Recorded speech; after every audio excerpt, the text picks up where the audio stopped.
Today, perseverance and strategy. George S. Patton versus Nick Fury. Welcome back to Marvel America, the podcast where history meets heroism. Today's episode explores two figures known for their strategic brilliance and relentless perseverance. General George S. Patton, the audacious World War II commander who led American forces to victory, and Nick Fury, the mastermind behind the Avengers, and one of S.H.I.E.L.D.'s greatest tacticians. Both understood that battles are won not only by strength, but strategy, foresight, and discipline. Let's dive in. George S. Patton, the bold commander. Born in 1885, Patton grew up with a deep love for history and warfare, attending West Point Military Academy. He became one of the first officers in the U.S. Tank Corps during World War I, advocating for armored warfare. Patton's family had a strong military tradition. His grandfather and great-uncle had fought for the Confederacy in the Civil War, and his family instilled in him a deep respect for history, warfare, and duty. This early exposure to military figures and war stories cultivated his lifelong belief in destiny and martial greatness. As a child, Patton was obsessed with military history, specifically ancient and Napoleonic warfare. He read extensively about Julius Caesar, Napoleon, and Alexander the Great, shaping his belief in aggressive tactics and the importance of leadership on the battlefield. This admiration for legendary commanders influenced his bold, offensive strategies in World War II. Growing up, Patton struggled with reading and writing, which historians suspect was due to dyslexia. However, his drive and determination pushed him to compensate through memorization and relentless study. This forged his unshakable confidence and discipline, traits that later defined his leadership. Patton was highly competitive in sports and horseback riding, even participating in fencing and swordsmanship competitions later in life. His natural athleticism and love for cavalry warfare would later influence his preference for fast, highly mobile armored warfare, treating tanks like modern cavalry units. I find this interesting. From an early age, Patton expressed a belief that he had been a warrior in previous lives, possibly serving in ancient Rome or fighting under Napoleon. This spiritual conviction in his own destiny as a great warrior gave him an almost mystical confidence in battle and leadership. Patton earned the reputation of a tactical genius and solidified his reputation as one of history's greatest generals. During World War II, he turned the U.S. Army into a fighting force. He helped force Germany's surrender in North Africa, allowing allies to shift their focus to Europe. Patton also commanded the U.S. 7th Army in Operation Husky, landing in Sicily alongside British forces. Instead of following orders to play a supporting role, though, Patton took the initiative to launch a fast-moving assault. His aggressive tactics forced the Germans to evacuate Sicily, setting the stage for the invasion of Italy. Then there's the Battle of the Bulge. Patton made one of the fastest military maneuvers in history to relieve Bastogne. In December 1944, Hitler launches a surprise counterattack in the Ardennes Forest, creating the Battle of the Bulge. The 101st Airborne Division was trapped in Bastogne by Hitler, surrounded by German forces. Patton, foreseeing the attack, had already prepared a plan to pivot his entire army 90 degrees. He marched over 100 miles in freezing conditions in 48 hours to relieve Bastogne on December 26, 1944. His counteroffensive crushed the German attack, marking the beginning of the final push into Germany. After the Battle of the Bulge, Patton's army pushes deeper into Germany. They crossed the Rhine River ahead of schedule, helping break Germany's last defensive line. He captured Frankfurt and Nuremberg, a symbolic Nazi stronghold. He liberated concentration camps, exposing Nazi atrocities. They actually had to order him to stop at Czechoslovakia, despite wanting to push further east and confront the Soviets. The guy was relentless. Patton was a brilliant, but sometimes controversial leader, known for his blunt speech, harsh discipline, and belief in destiny and reincarnation. Despite clashes with superiors and controversies like the slapping incident, which I'll tell you about in a moment, His battlefield successes were undeniable. And then there's Nick Fury, the ultimate strategist. A World War II veteran turned super spy, Fury rose through the ranks to become the director of S.H.I.E.L.D.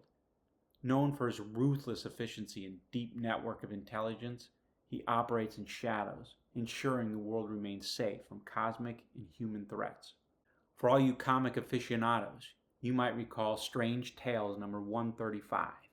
This issue marks Nick Fury's first appearance as the head of S.H.I.E.L.D., transitioning from a World War II vet to a modern-day spy. This also introduces his signature eye patch and establishes his role as a global protector operating in the shadows. Unlike other Marvel superheroes who rely on powers, Fury has to rely on information, planning, and contingency measures. His most defining moment? Forming the Avengers, of course, recognizing that Earth's mightiest heroes needed someone to unite them. You might want to take a look at the Avengers number 1. This issue was released in 1963. While not the direct leader, Fury sees the need for a united superhero force to deal with world-ending threats. This shows his early influence in assembling the Avengers, a move that would define his legacy. While a hero, Fury's actions often blur the lines between protection and manipulation. Is it justifiable to lie, manipulate, or sacrifice a few for the greater good? Check out issue number 1 through 28, The Secret Warriors. This was around 2009 to 2011. In this series, Fury builds a covert team of young operatives, but they slowly realize he is manipulating them. This, of course, demonstrates his morally gray decision-making, forcing readers to ask, is he truly a hero or just a necessary evil? Of course, it challenges us to look in the mirror and challenge our own morally gray decision-making at times. I already talked about many of George S. Patton's great military achievements, but there was controversy. And all heroes have flaws. For instance, the slapping incident in 1943. One of Patton's most infamous controversies occurred in Sicily when he slapped and berated 2 soldiers suffering from PTSD, calling them cowards and ordering them back to the front.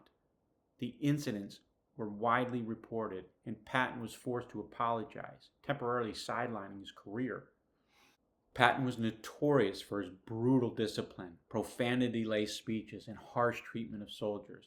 He demanded total obedience and had little tolerance for perceived weakness, often pushing his men to their physical and emotional limits. This helped build resilient troops. It also alienated some subordinates and superiors. Then there's the unfortunate racial and anti-Semitic remarks. Patton's derogatory comments about Jewish refugees and black soldiers were deeply controversial. He saw displaced Jewish survivors as lower than animals and opposed desegregation in the military. His racist and elitist views put him at odds with many within the U.S. government. Patton frequently butted heads with Dwight D. Eisenhower, Bernard Montgomery, and other Allied leaders. He resented Montgomery's more cautious approach in battle and felt that Eisenhower didn't fully appreciate his military genius. These conflicts often created tension in strategic planning. Then there's the "we should fight the Soviets" controversy in 1945.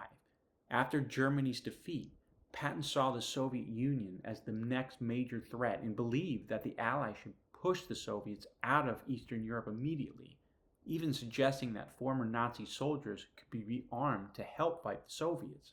His anti-Soviet rhetoric clashed with post-war diplomacy and led to further scrutiny from U.S. leadership. But think about this. He foresaw the Soviets as being a major threat, and then following World War II, the whole Cold War erupts.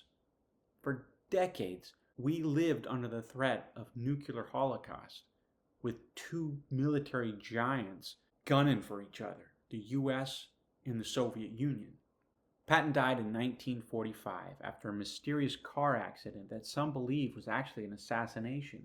His anti-Soviet stance and outspoken criticism of U.S. leadership fueled conspiracy theories that he was silenced to prevent diplomatic tensions. Nick Fury, definitely a hero, but his moral decisions have come into question throughout the years. We all know about his unmatched intelligence network. He's always 2 steps ahead of threats. He's a master manipulator. He understands how to move people like chess pieces. And he's got an unwavering commitment to the mission, always prioritizing global security over personal relationships. Take his comic book run in Secret War number 1 through 5. This is back in 2004 to 2005. Fury assembles a covert team of superheroes, including Spider-Man, Wolverine, and Luke Cage, for an unsanctioned mission in Latveria. He mind wipes the heroes afterwards so they don't remember participating, causing major backlash, as you can imagine, when they eventually find out. This incident destroys trust between Fury and the heroes, especially Captain America. In the comic book Battle Scars, issue 1 through 6, back in 2011 to 2012, Fury is revealed to have a secret son, Nick Fury Jr., whom he never acknowledged. Instead of training or mentoring his son, Fury puts him through extreme tests to see if he's worthy of carrying on his legacy. This, of course, shows how his commitment to the mission outweighs personal relationships, reinforcing his moral detachment. Now, let's go back to World War II. Patton is fighting using his aggressive strategy to help break German defenses and accelerate Allied victories. But what's going on in the rest of the world? How about the first computer? British engineers developed Colossus, the first programmable digital computer. It was used to crack Nazi codes at Bletchley Park. This laid the groundwork for modern computing and cybersecurity. And of course, there was the dreaded development of nuclear technology, ramping up about 1938 to 1945. While World War II led to the Manhattan Project, nuclear research was already advancing. Nuclear fission was first discovered in 1938 by German scientists Otto Hahn and Fritz Strassmann, paving the way for nuclear energy and weapons. This was the birth of rocket science, roughly 1942 to 1945. German scientist Werner von Braun developed the V-2 rocket, the world's first long-range ballistic missile. After the war, this technology influenced the space race and NASA's Apollo missions. India was pushing for independence. In 1942, Gandhi launches the Quit India movement, demanding an end to British rule. Though suppressed by Britain, it intensified nationalist sentiment, leading to India's independence in 1947. This was also Brazil's economic growth and urbanization. Despite staying neutral for most of World War II, Brazil expanded its industrial base and urbanized rapidly. Sao Paulo and Rio de Janeiro became global economic centers, setting the stage for post-war development. Future Argentine President Juan Perón rose to power after a military coup in 1943. He promoted economic nationalism and labor rights, leading to his election as Argentina's president in 1946. Get this, a new volcano, the Paricutin, emerged in a Mexican farmer's field in 1943. Over 9 years, it grew 1,391 feet, and it reshaped the region's landscape. On a brighter side, we had medical and health breakthroughs. This was the mass production of penicillin. Although Alexander Fleming discovered penicillin in 1928, its large-scale production began in 1942, revolutionizing medicine and saving millions of lives.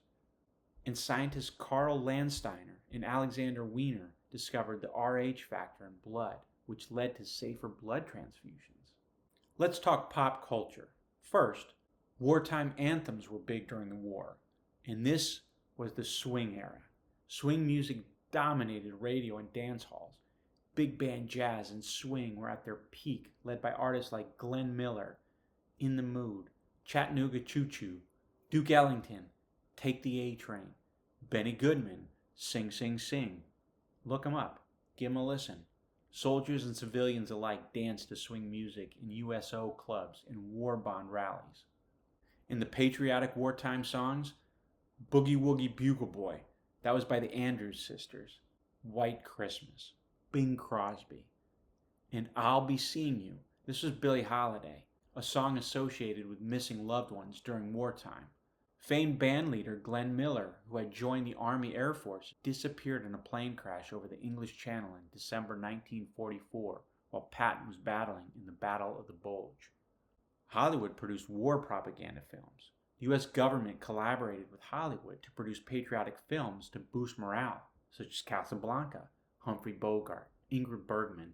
This film's theme of resistance against tyranny resonated with World War II audiences. Mrs. Miniver, we've mentioned this in a previous episode, along with Casablanca. This was a British war drama that won the Best Picture Oscar for depicting civilian struggles during the war. And let's not forget Yankee Doodle Dandy, 1942, a biopic of songwriter George M. Cohan emphasizing American patriotism.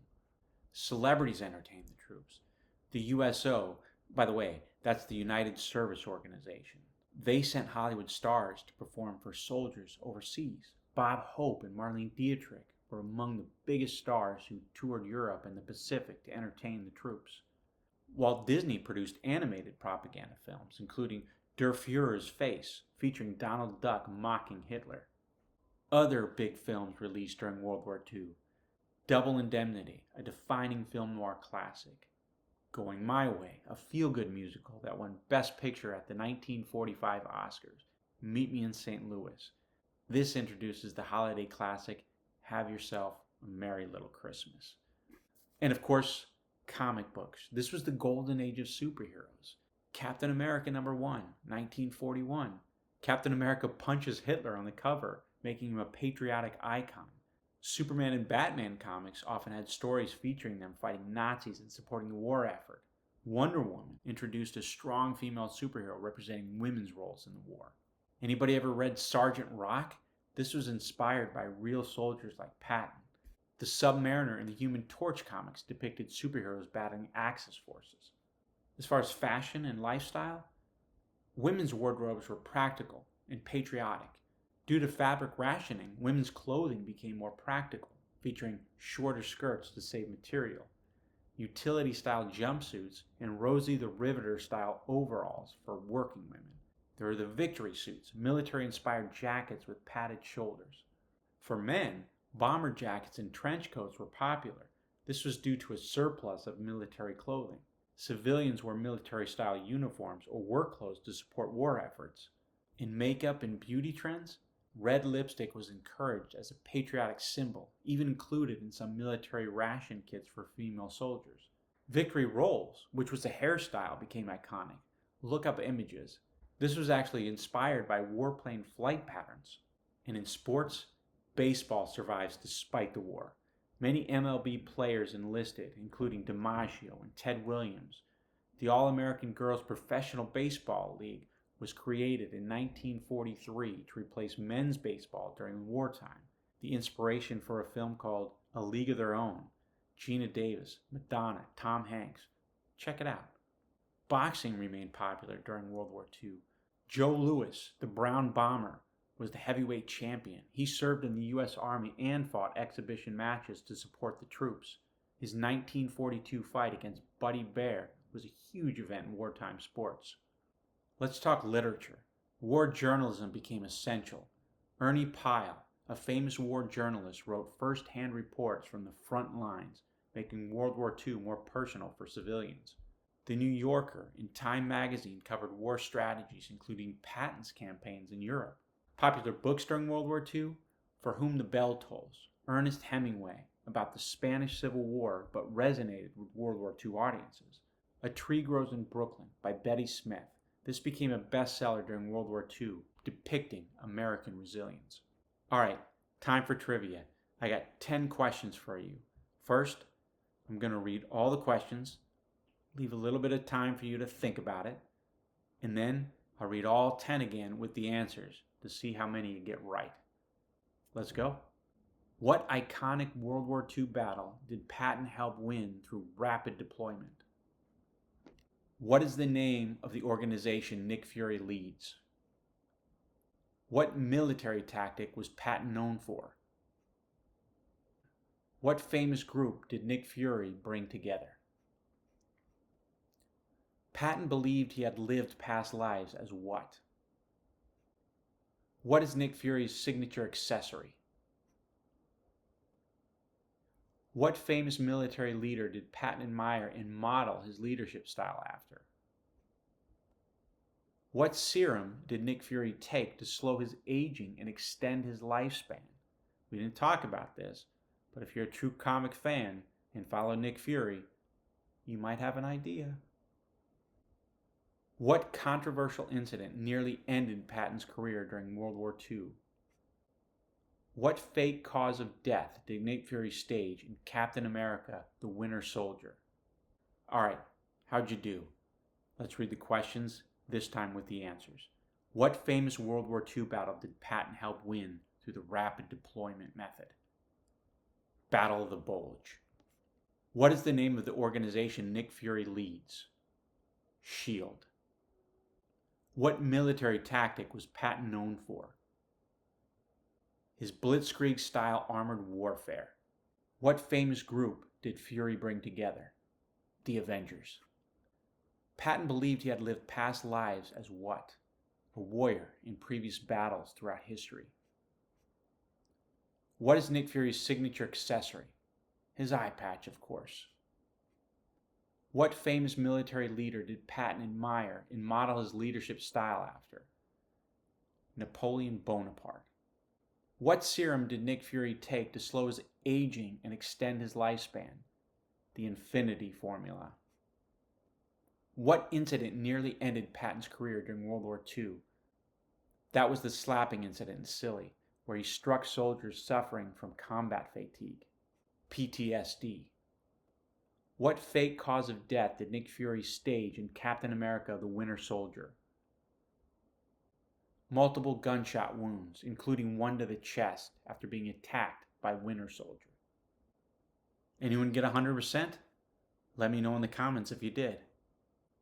And of course, now it's time to challenge you with a couple of Socratic questions. The first one. During the end of the war, Patton wanted to push deeper into Eastern Europe and even suggested attacking the Soviet Union before they became a bigger threat. If you're in his position, would you have taken the risk of a new war or prioritized peace? Now put yourself in Nick Fury's position. Fury sees the world in terms of necessary sacrifices. If sacrificing one innocent life could save millions, this is someone close to you. Would you make that call? Or is every life equally valuable? Have fun pondering those two questions. And thank you again for joining me, talking about Patton and Fury. These guys show us that strategy, perseverance, and leadership can shape the course of history. How do you use strategy in your own life to tackle obstacles? Let me know your thoughts in the comments. Leave a review and join me next time for another deep dive into history and heroism. I love you.